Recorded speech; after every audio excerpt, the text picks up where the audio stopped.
My mom used to always tell me, you can't wait until life isn't hard to choose to be happy. You can't wait until life isn't hard to choose to be happy. And that always really stuck with me because life is obviously going to throw you challenges no matter what. But happiness is a choice, and the way you decide to look at things and your perspective is really a mindset choice. And so that's always just something I've lived by as well.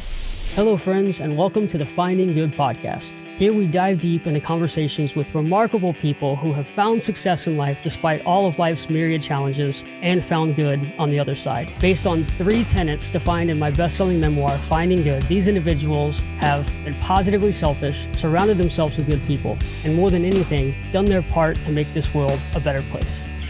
My name is Mike Thompson, and this is Finding Good.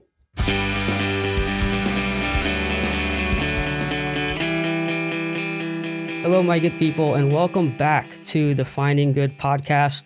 We took a little break. My producer, JB, and I got through 8 incredible episodes in the first part of this year, and it has been such an incredible experience getting to know friends, people that I've admired for a really long time, and the guests seem to be getting better and better, and my guest today is no exception to that rule.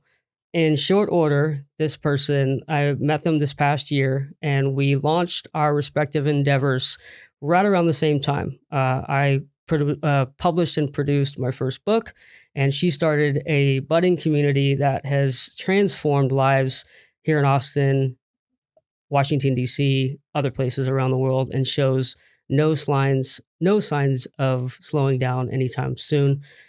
I cannot wait to get into this conversation. Ladies and gentlemen, I present to you the one and only Sam Hendel. Welcome to the Finding Good podcast. Hello. Thank you so much for having me. Excited to be here. Long time coming. I mean, since I first saw you on Tiny Talks, ATX, you were sharing your story, and I just thought this person is magnificent. The ability to take a very challenging situation and turn it into something good is what I would argue is the underlying or overarching mission of Finding Good. Yeah. Because we've all endured hardships. So tell the audience, tell the Finding Good listeners on YouTube, on Spotify, wherever you're listening, who are you? Where are you from? Why are you here in Austin? Yeah.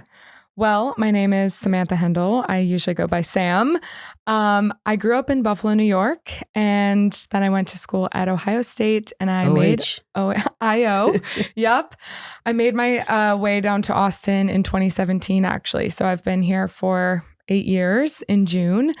I moved here to work in tech like everybody else. Yep. And it was the best thing that ever happened to me. This city is amazing. Just like the people are so welcoming. There's a lot of opportunity here. The weather is great. Everyone's active. So I haven't left, of course, in the last 8 years. And last year I started Good Grief, which is obviously what we're going to be talking about today. But yeah, that's just a little bit about me. And you're not going anywhere anytime soon because I'm pretty sure you just got a house.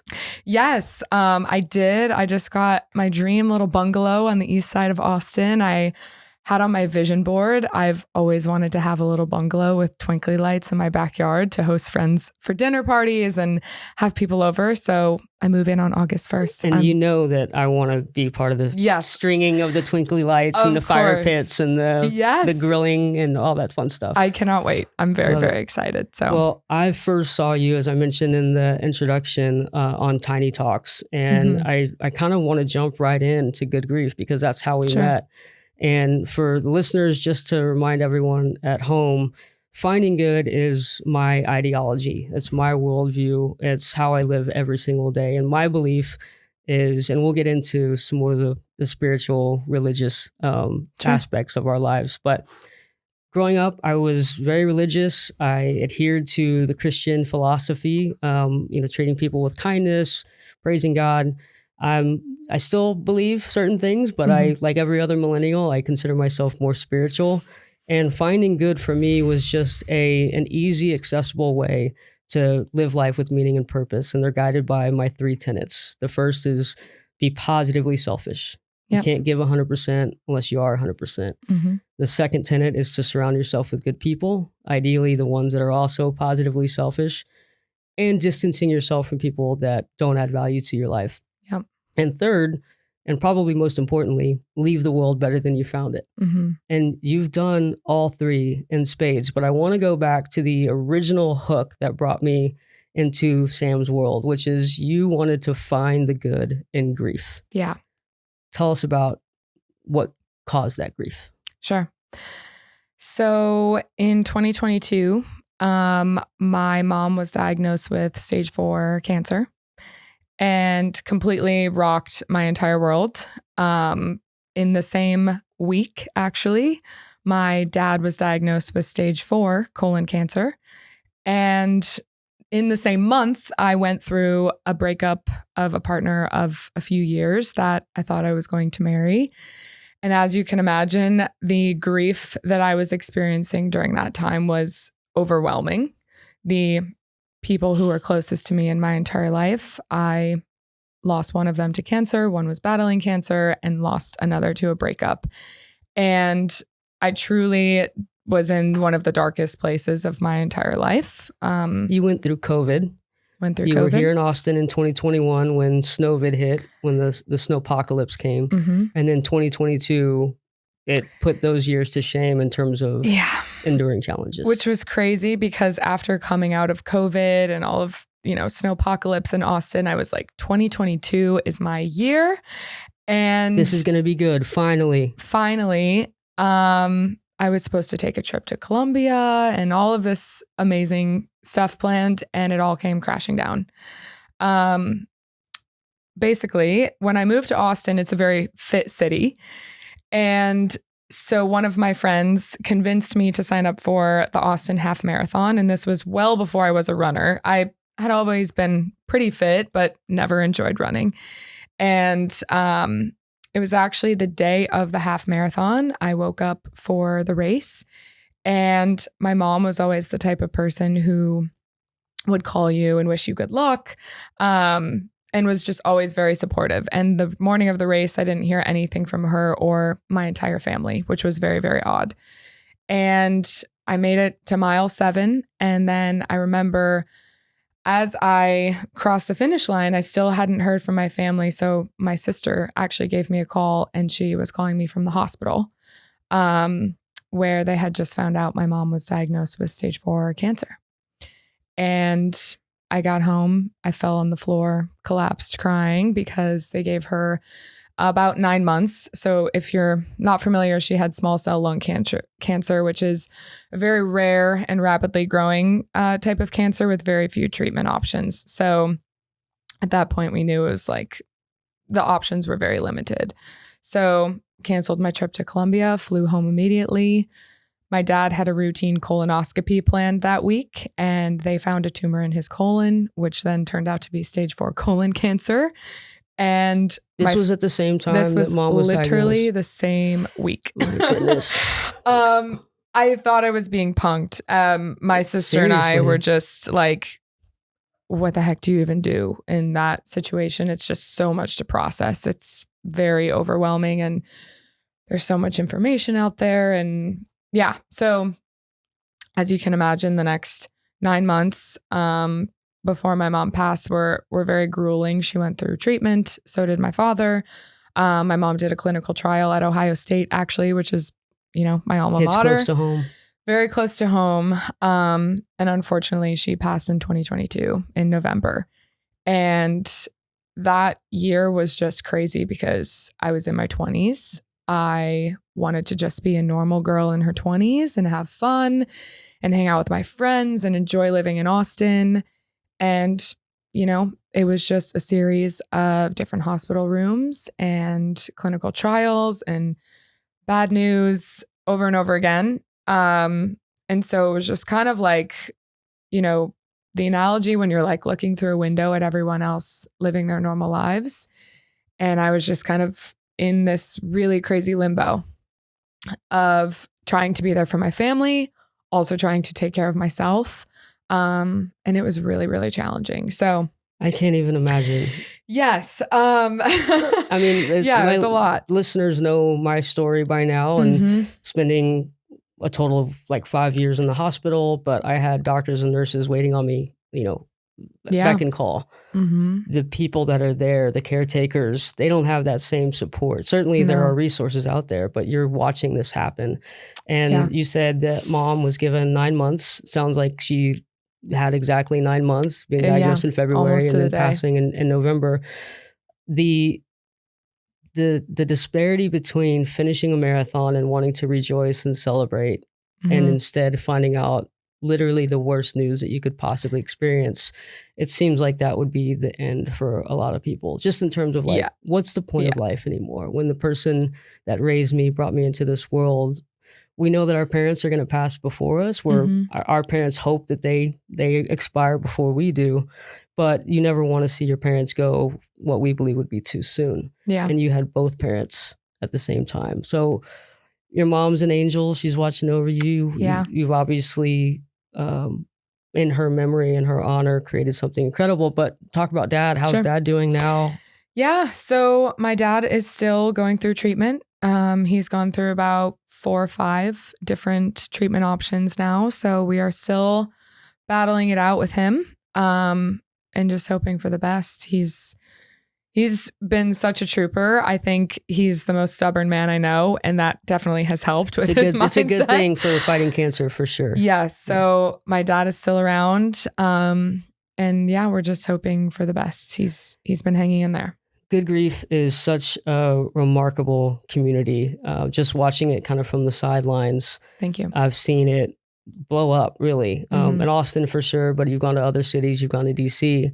And I want to use Good Grief as a way to segue into the tenets, the 3 tenets. So being positively selfish, I talk about it ad nauseum. It's doing what you can to make sure that you're whole so you can take care of others. Tell me, outside of Good Grief, how Sam stays positively selfish, because it seems to me like you can endure anything based on what you endured in 2022, but you know that you can't give 100% unless Sam is 100%. What does that look like for you now? Yeah. Walk me through a day with Sam. A day with Sam. Well, to me, being positively selfish, I think, is just allowing yourself to be fully yourself. And that's really something that takes a while to figure out who you are and what makes you whole, whether that's the activities you do daily, what you do for work, who you surround yourself with, and just allowing yourself to feel comfortable being you. And I know that probably sounds a little cliche, but I think everyone kind of has those moments, or maybe even those days where you're like, oh, I just feel so like myself. And so for me, what that looks like, I get up and I go for a run with friends. That's pretty much the first thing I do almost every single day. I go into the office now. I just started a new job a few weeks ago. That's right. Congrats. Go into the office. Thank you. I do events. So being around people, community marketing, that's like something I'm very, very passionate about. So go into the office, spend the day planning events. And then after work, I typically will hang out with my dog, spend more time with friends. I'm like very extroverted, so I get my energy from being around people. So whether, that's cooking dinner with friends, going out to dinner with friends, supporting things that they love, I get a lot of energy from lifting other people up and supporting things that they really are passionate about. So that's a big piece of it as well. But really just being outside, surrounding myself with people I love, doing activities that are healthy for me and bring me joy, is just one way that I'm positively selfish. I think being really selfish with your time is really important with that, and doing things that you want to do, not that you feel like you have to do. And I think that's something a lot of people struggle with, including myself. But being okay with saying no to things that maybe aren't serving you, or you walk away feeling a little icky from. So yeah, just being really selfish with my time and who I spend my time with. Every time I do a talk, a TED Talk, keynote, something, the overarching theme that I leave people with is valuing time and understanding the importance of it, because we know that once it's gone, we don't get to live that again. Yes. And we are so much in control of the things that we do, the things that we worry about, think about, but oftentimes it's difficult to remove people from your life, especially mainstays that have been there. And so immediately moving right in. The tenets, they reflect back and forth with each other. That's intentional. Each one kind of plays into the next. And so you say that being positively selfish is controlling your time, but it's also spending time with the people that you love and uplift you.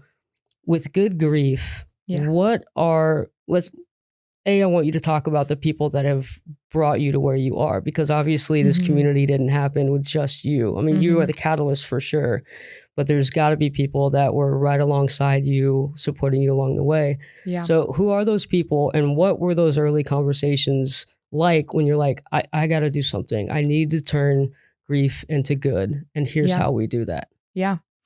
So after my mom passed in 2022, I decided to sign up for the Austin Marathon in her honor and to raise money for Longevity, which is a nonprofit that raises money for lung cancer research. And it was about the time that run clubs were really popping up in Austin. I know post-COVID, they've always been around, but this was like the boom. And so I started going to run clubs to find people who were also training and running, because at the time I didn't know a lot of people who were runners or, were into any sort of endurance sport. And it was at those run clubs that I was meeting just the most incredible human beings who, you go for a 10-mile run and you have a lot to talk about with someone. You really, really open up during those times. And so I was meeting people with very similar stories to me who, whether they had lost loved ones, were going through breakups, were new to the city and just feeling kind of alone. And the run clubs I had been going to were amazing, but none of them really had a mission around mental health or grief. And so that's kind of where the idea came from. And one day I was on a run with my friend Carl, who had also lost his mom, and he showed me a song titled Good Grief. And immediately that's like when it clicked. And I was just like, that is it. Oh my gosh, Carl, you're a freaking genius. Because we had always talked about like running really bonded us, but it also gave us a space to talk about our moms in a healthy way that wasn't just like at a bar grabbing a drink. And afterward, it felt a lot lighter instead of waking up the next morning and feeling a lot heavier. So it was the running community in Austin that really started uplifting me and pushing me to do this. And Carl specifically gave me the name, but I had a lot of friends. My girlfriend, Krista, specifically, she helps me lead Good Grief now. A friend of mine, Paolo, who does all of our photography now. And a lot of other friends who came to the first Good Grief run to support me.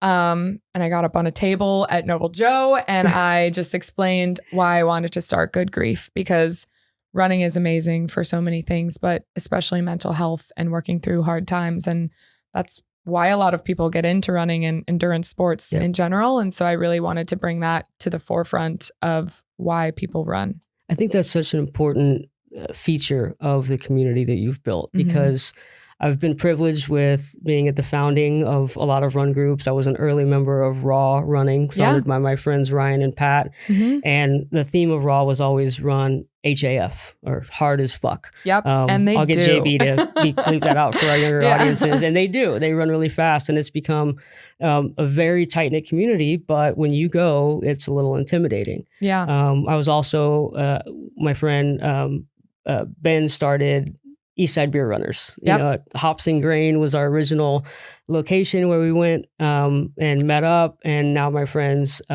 Carly, she is incredible. Carly Borman, she's amazing. Awesome. She took the reins from Ben and Jess and some others that were leaders. But again, that's like running 3 to 5 miles and then drinking a beer. And like not everyone drinks beer, and so they might feel a little left out. And then there's plenty of other running groups. But grief, good grief specifically, is something that we've all endured or we are all going to endure. And with cancer and with addiction, I'm no stranger to stigma, but it can be challenging to get people to talk about grief and how they feel because it is so deeply personal. And I've always believed that whenever we lose someone that we believe is far too soon, the pain that we feel is all of the memories that we didn't get to share with them, all of the unexpressed love that we still have for them. And even though that Yeah. hurts, it's a good feeling to know that we had them during that time. So when people leave Good Grief, what do you want them to feel when they leave there? Is it you want them to feel empowered? You want them to feel uplifted? You want them to feel catharsis, closure? What when somebody comes to Good Grief, what do you want them to feel as they leave? I want them to feel all of those things, but I think the biggest thing I want people to know is that they're not alone. I think grief can be a very isolating thing because, as you said, there is a big stigma around it. And no one wants to be the person to say, I'm really sad today, guys. Yeah. And of course, people want to be there and support you, but no one wants to be the negative Nancy. And so I think for me, I always would put on this front like, oh, yes, I'm always happy. I'm Sam. I'm bubbly and smiley. But on the inside, I would be like, this is the worst day of my life. And I just want people to know that you're not alone. You don't have to always fake it till you make it. It's okay. And other people know what you're experiencing. And there's people around you who want to be there and lift you up and are there to listen and hear you. You've got incredible partners already. Yeah. One of them is ASICS. Yes. Running. Yeah. That's just such a good partnership. And so we've obviously got buy-in from major organizations, companies, and you've already launched in another city. Yeah. Washington, D.C. Yeah. Talk about that. Like, did you ever expect this to grow so quickly? No, I had no idea it would grow so quickly. The partnership with ASICS was really organic, honestly. They have a very similar mission to Good Grief. Our mission is to help people find the good in grief through movement and community. And ASICS is a sound body and a sound mind, or sound mind. I always put it backwards. But it's about moving your body for mental clarity and for mental health. And so when the opportunity presented itself, it just felt like such a natural fit. And they've truly been such an amazing partner for that reason. Whenever I come to them with an idea or something that we want to do, they're full on board. And so that's been so special. And one of those things, they gave us bibs to the Cherry Blossom 10 miler race in Washington, D.C. Yep. And I had a few friends out there in DC and I said, would you like to start a Good Grief team in DC? And it was just supposed to be a one-off race and they all had the best time. They became best friends. They didn't know each other before. And after the race, one of the guys on the team reached out to me and he said, I started running because my dad is going through cancer. Man. I just really resonate with the mission and we don't have anything like that in DC. I would love to start it here. And I really didn't have any plans to expand outside of Austin. So I was like, how would that even work? Logistically, it's kind of weird not me being there, but he has done an amazing job and made it his own and made it resonate with people in DC. And it's really, really special to see the mission being spread outside of Austin and how much it means to other people and not just myself. So yeah, I never expected it to grow as much as it has, but it's been really beautiful to see. With Breakfast Club, my beloved community that I was also privileged to be at the founding of. We have not grown into another city to launch per se. We've definitely done other events and we have people that have traveled from all over the world to come to us, but we haven't launched another group in another locale yet. And the reason for that is because we cannot replicate what we have here because of how magical Austin is as a city and a community. Everyone is like-minded, like-minded in terms of fitness and lifestyle. And so it's easy. So I just wanted to applaud you for that because having another community in another city is impossible for running groups to do. And you've done it. That's incredible. Thank you. And that is a perfect time to talk about that third tenet. And I want to answer my own question to you with your answer that you gave me in our kind of pre-interview. And in an effort to leave the world better than we found it, that third tenet of finding good, you said that grief can help others be better than they were yesterday. And I see that happening. I see the smiles and the high fives and the hugs and every hype video and every ASICS, promo reel or whatever it is. So you are absolutely changing lives and making the world better. But I think you're just getting started. Yeah. Do you have the desire to do Good Grief Foundation? Good Grief. What is it? Yeah. What's next? Yeah, I'm getting emotional because It's fine. That's what we want here. It's really crazy to see. Like, obviously, when you say it, oh, I started a run club, people are like, oh, another run club. That's cool. But when you're there and you see how much people are bonding with each other and the high fives and encouraging each other and having difficult conversations, asking each other, hey, like, are you grieving something right now? I get that almost every week. And it's so refreshing to see people being open about the conversation. Yes, we're just getting started.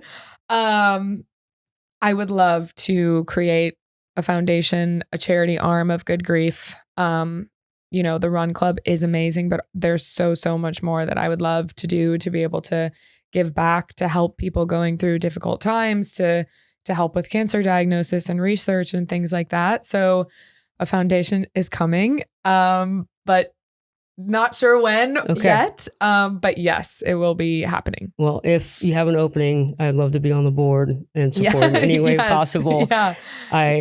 When you and I first met, I kind of thought that would be the direction that you'd go, because I figured the Run Club is the vehicle. It's the mechanism. But what you've truly built is a community and a family. Thank you. And I'm so excited to actually be able to go now that I'm training for my 100-miler and looking to start actually running again. But what I love about it is, instead of showing up and having that awkward, like, what are you training for? And what's your pace and all that? Instead, it's like, why are you here? How are you grieving? How can I help? Tell me your story. And then it gives you an opportunity to share your stories as well.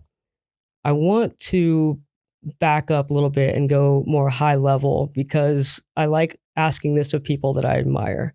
What for you is the meaning of life? What do you think our purpose is in this world as we're navigating challenges, breakups, layoffs, cancer, family members passing before we think they should? Yeah. Why are we here? What are we doing in this big grand experiment we call life?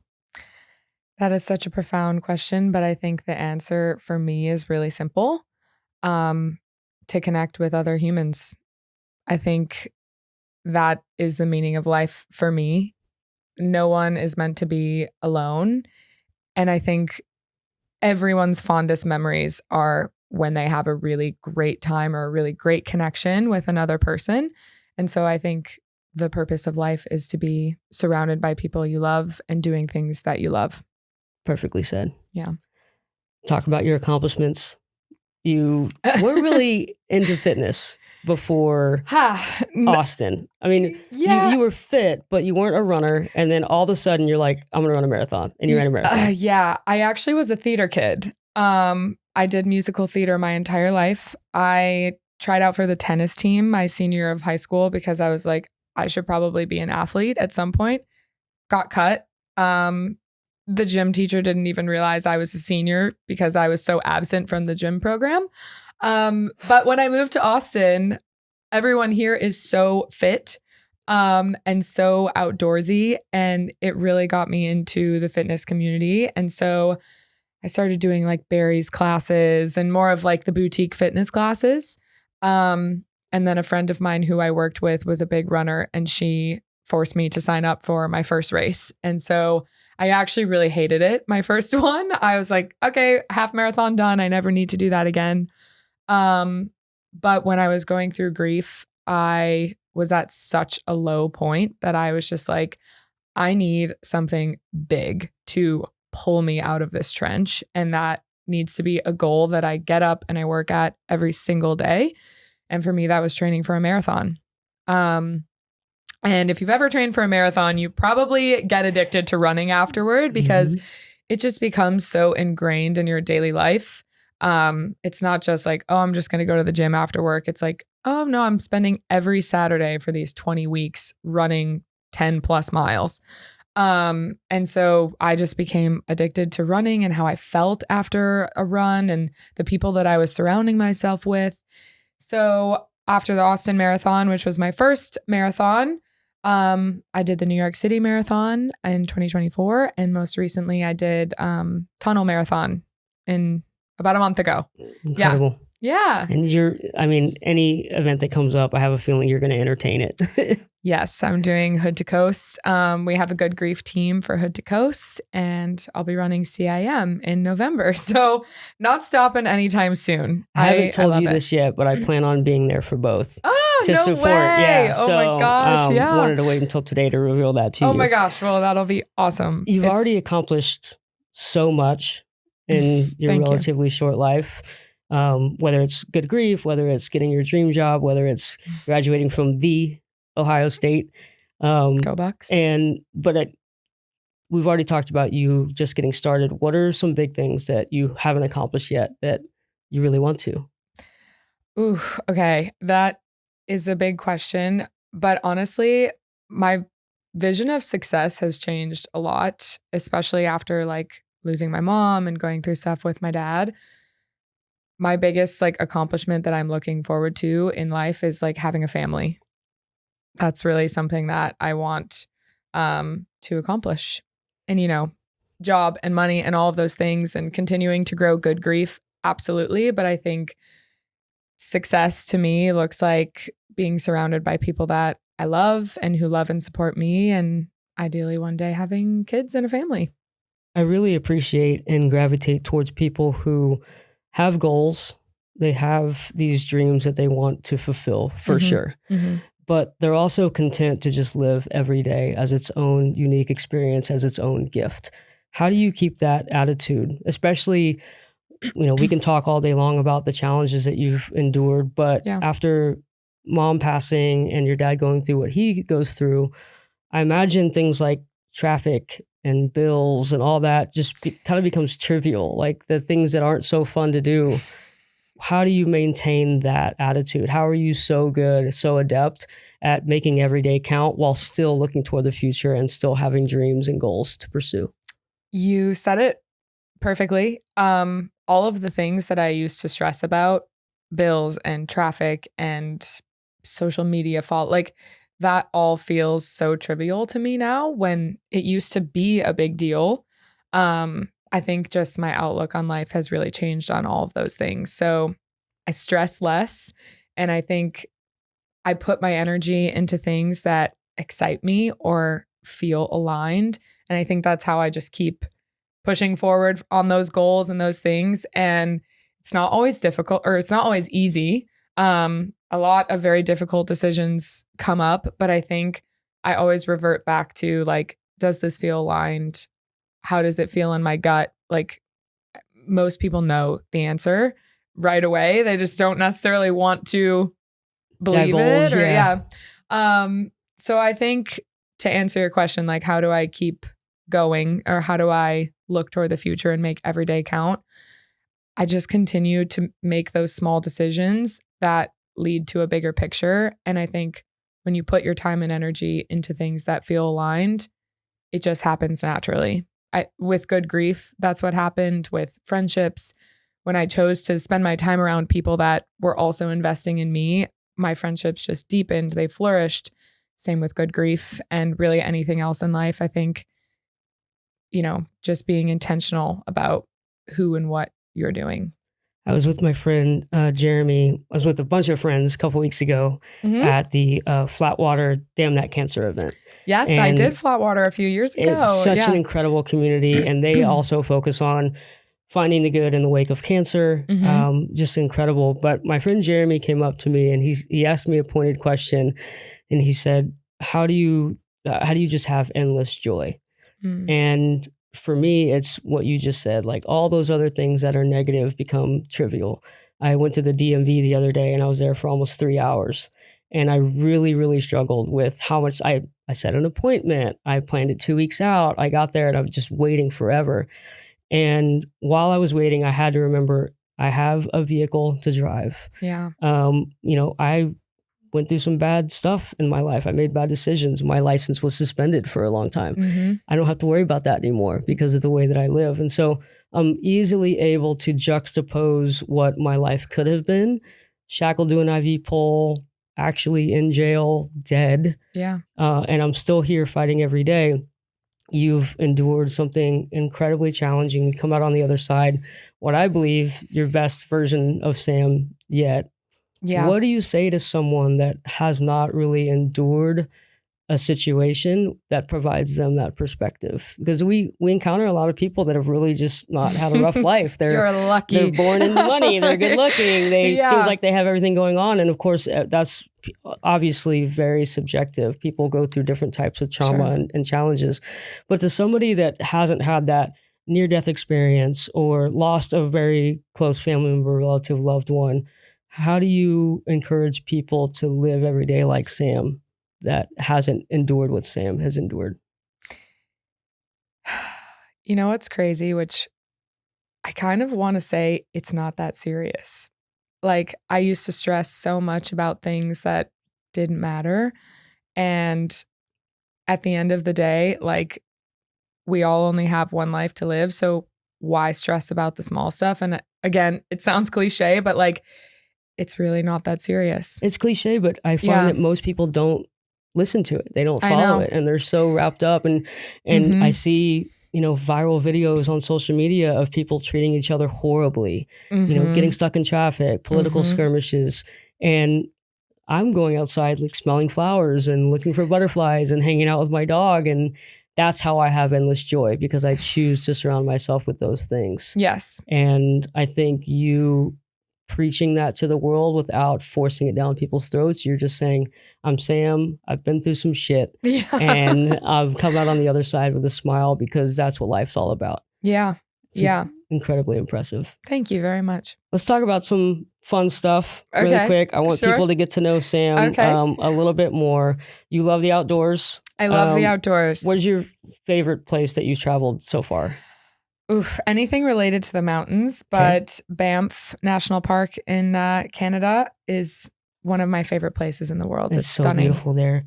The Texas 4000 for Cancer, it's a ride from Austin to Anchorage every year. Oh my gosh. They always go through Banff. I haven't been yet, but they always go through Banff. They always go through British Columbia and that whole region, Yukon territory. And it's just, this planet is so incredible. And I'm hoping that our political heroes will come together and stop ruining our national parks and our global environment. But there's so much to explore in this world. And Banff is a perfect example of like, wow, this is beauty that cannot be comprehended unless you go and you see it. Yes. It's awesome. The first time I saw mountains there, I teared up. It was just truly magical. Yeah, literally took your breath away. Yeah. That's awesome. Okay. Do you have a favorite movie or actor? I think I put The Grinch is my favorite movie. It's so good. It's Jim so Carrey good. one? The Jim Carrey version. So many good quotes in there. Everyone knows it. If you say it, it's funny. No matter the time of year, The Grinch is amazing. My favorite part is when he's talking about my schedule wouldn't allow it. He's like, 4 o'clock, wallow in self-pity. 4:30, stare into the abyss. And 5 o'clock, solve world hunger. Tell no one. 5:30, jazzercise. 6:30, dinner with me. I can't cancel that again. 7 o'clock, wrestle with my self-loathing. I'm booked. Yes. And as you get older, that feels more and more relatable. Yeah. Me too. I'm like, oh, that's me. The part when he's like, all right, I'll go. Yes, no, yes, no, yes, no. All right, fine. Like, all right, fine. Yes.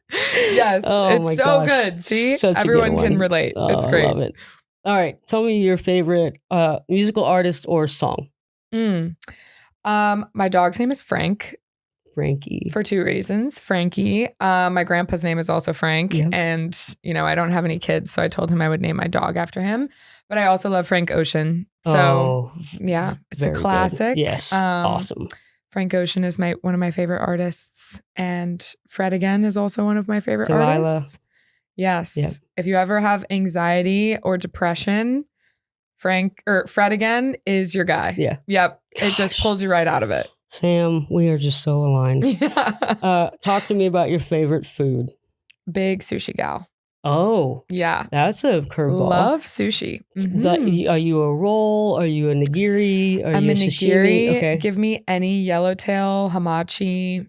Mwah. I love it. Have you been to 1010 yet? Yes. Okay. My friend Jack's spot. They have the hamachi carpaccio. Ooh. Ooh, Oh okay. my, it's so good. I don't think I've had that. I also agree. Sushi is The just the hama best. chili from Uchiko. Incredible. Uchiko was That would be my last meal. Oh, It's okay. insane. That high up on your scale. Mhm. I would say Uchiko is the best meal I've ever had in my life. Yes. And I had Philip Spear on, who was the original pastry chef at Uchiko.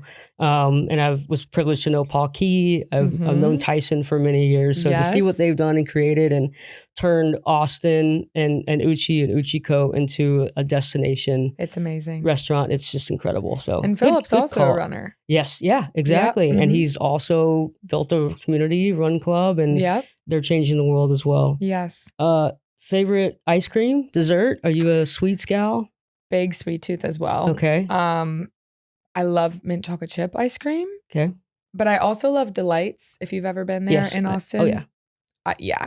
Big fan. I think the only thing that you and I disagree on is ice cream. I feel like mint should be saved for toothpaste. Oh, for that some is reason, a hot take. I can't. Yeah. I will also say this. I don't know if I've shared this with listeners at all.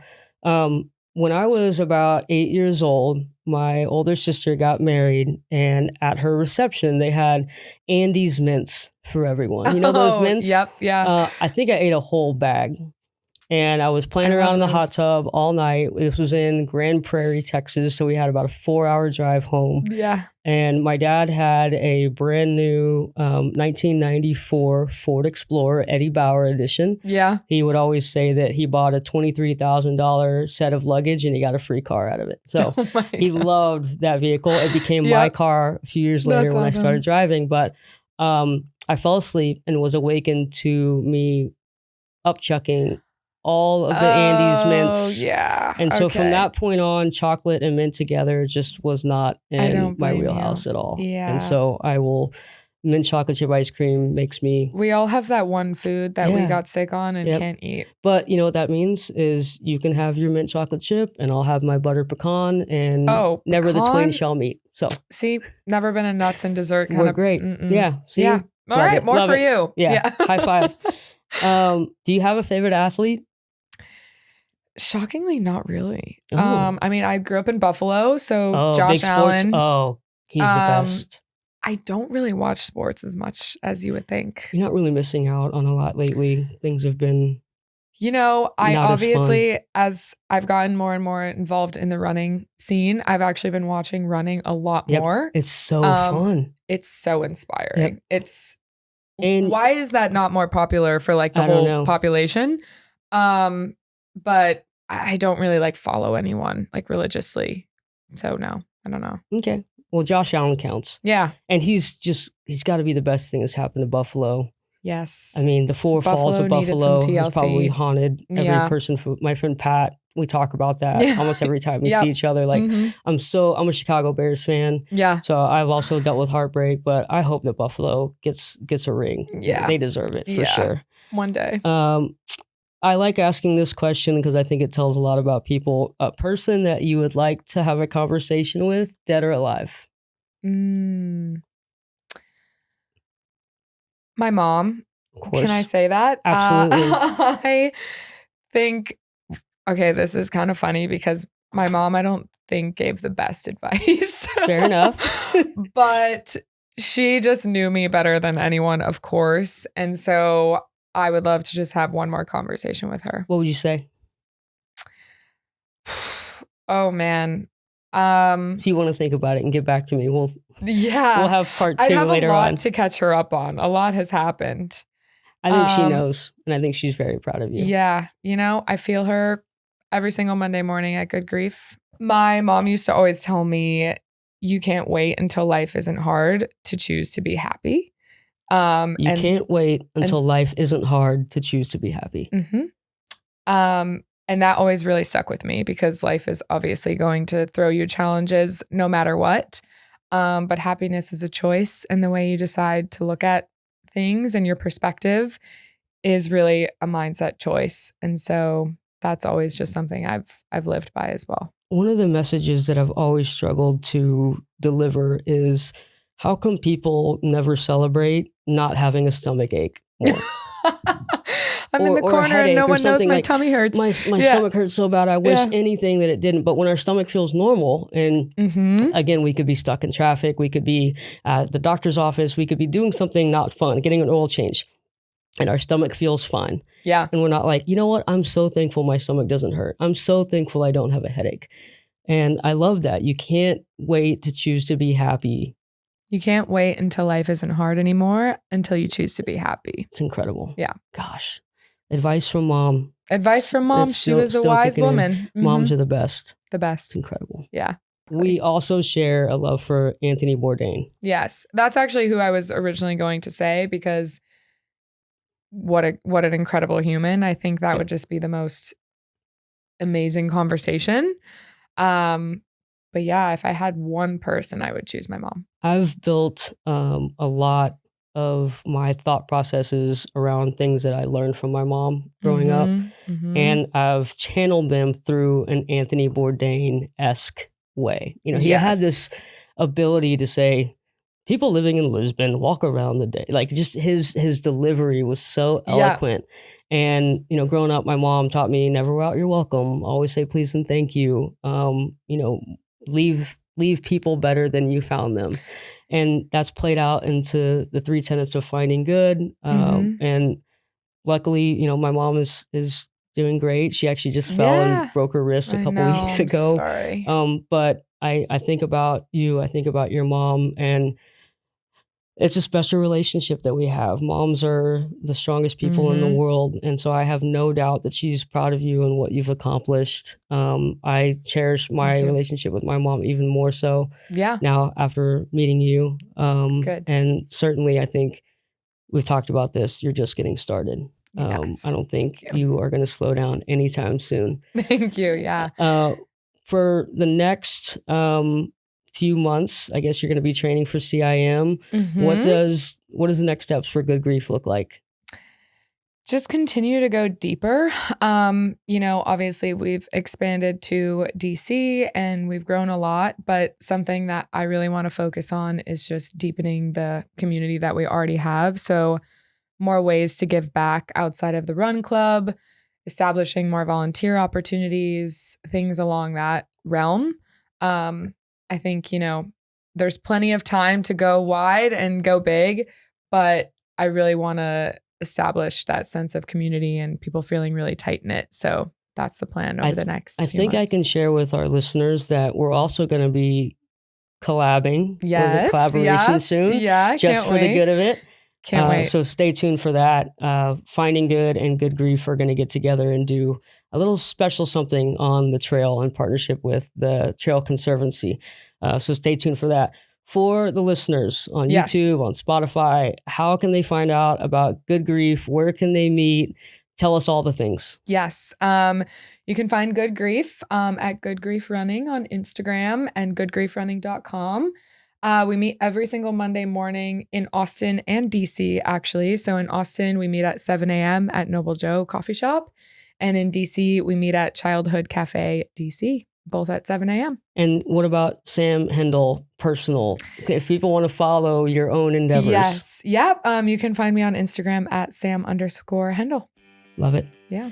Thank you so much for being on the Finding Good podcast. We are just getting started together, and I can't wait to see what the future brings for both of us. Thank you so much. You're incredible. Yeah, I appreciate you having me. Thank you so much for joining us for this episode of the Finding Good podcast. You can subscribe on YouTube, Spotify, wherever you get your podcasts.